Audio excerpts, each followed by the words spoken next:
जय श्री कृष्ण। सृष्टि चक्र के अनुसार चलने अर्थात अपने कर्तव्य का पालन करने की जिम्मेदारी मनुष्य पर ही है। अतः जो मनुष्य अपने कर्तव्य का पालन नहीं करता उसकी ताड़ना भगवान श्लोक 16 भगवद गीता का 3 अध्याय में करते हैं।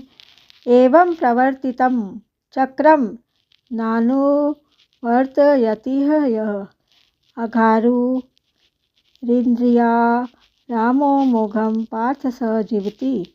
हे पार्थ, जो मनुष्य इस लोक में इस संसार परंपरा से प्रचलित सृष्टि चक्र के अनुसार नहीं चलता, वह इंद्रियों के द्वारा भोगों में रमण करने वाला अघायु मतलब पाप में जीवन बिताने वाला मनुष्य संसार में व्यर्थ ही जीता है।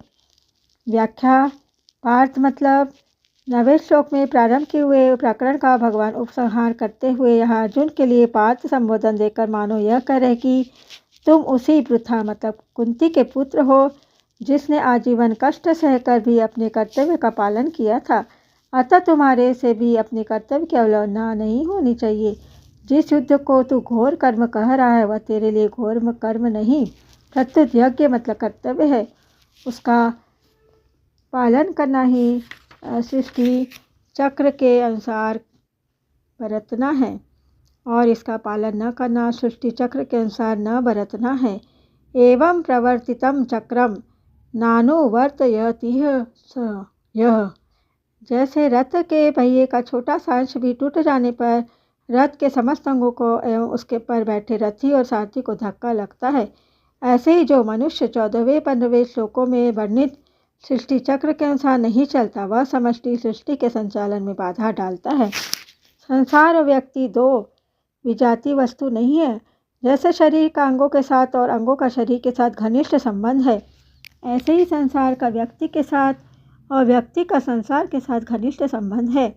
जब व्यक्ति कामना ममता आसक्ति और अहंता का त्याग करके अपने कर्तव्य का पालन करता है तब उससे संपूर्ण सृष्टि में सत्य सुख पहुँचता है। इंद्रिया रामः मतलब जो मनुष्य कामना ममता आसक्ति आदि से युक्त होकर इंद्रियों के द्वारा भोग भोगता है उसे यहाँ भोगों में रमण करने वाला कहा गया है। ऐसा मनुष्य पशु से भी नीचा है, क्योंकि पशु नए पाप नहीं करता प्रत्युत पहले किए गए पापों का ही फल भोगकर निर्मलता की ओर जाता है। परंतु इंद्रिया राम मनुष्य नए नए पाप करके पतन की ओर जाता है और साथ ही सृष्टि चक्र में बाधा उत्पन्न करके संपूर्ण सृष्टि को दुख पहुंचाता है। अघायु मतलब सृष्टि चक्र के अनुसार न चलने वाले मनुष्य की आयु उसका जीवन केवल पाप में है, कारण कि इंद्रियों के द्वारा भोग बुद्धि से भोग भोगने वाला मनुष्य हिंसा रूप पाप से बच ही नहीं सकता। स्वार्थी अभिमानी और भोग तथा संग्रह को चाहने वाले मनुष्य के द्वारा दूसरों का हित होता है। अतः जैसे मनुष्य का जीवन पाप में होता है। गोस्वामी श्री तुलसीदास जी कहते हैं, पर दोही परदार रत पर धन पर अपवाद ते नर पावर पाप में दे धरे मनुना आजाद।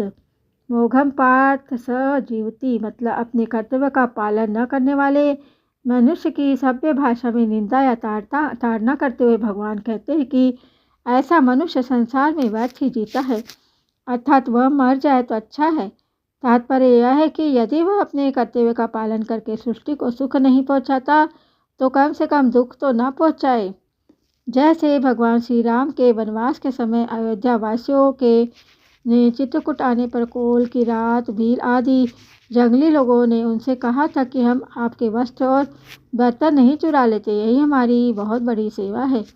यह हमारी अति बड़ी सेवकाई ले ही न बासन बसन चुराई। ऐसे ही अपने कर्तव्य का पालन न करने वाले मनुष्य कम से कम सृष्टि चक्र में बाधा न डाले तो यह उनकी सेवा है। सृष्टि चक्र के अनुसार न चलने वाले मनुष्य के लिए भगवान ने पहले स्तेन एव सह वह चोर ही है और भुजत्ते ते त्वघम वे तो पाप को ही खाते इस प्रकार कहा। और अब इस श्लोक में अघायु री इंद्रिया राम वह पापायु और इंद्रिया राम है, ऐसा कर उसे के जीने को ही व्यर्थ बताते हैं। गोस्वामी तुलसीदास महाराज जी ने भी कहा है, तेज क्रीसानु रोष महिषेषा अघ अवगुण धन धनी धनेशा उदय केत समहित सबही के कुंभकर्ण सम सोवत नीके। इस श्लोक का परिशिष्ट भाव है कि निस्वार्थ भाव से दूसरों की सेवा करना ही है। हमको निस्वार्थ भाव से दूसरों की सेवा करना है, तभी हम पाप से मुक्त होंगे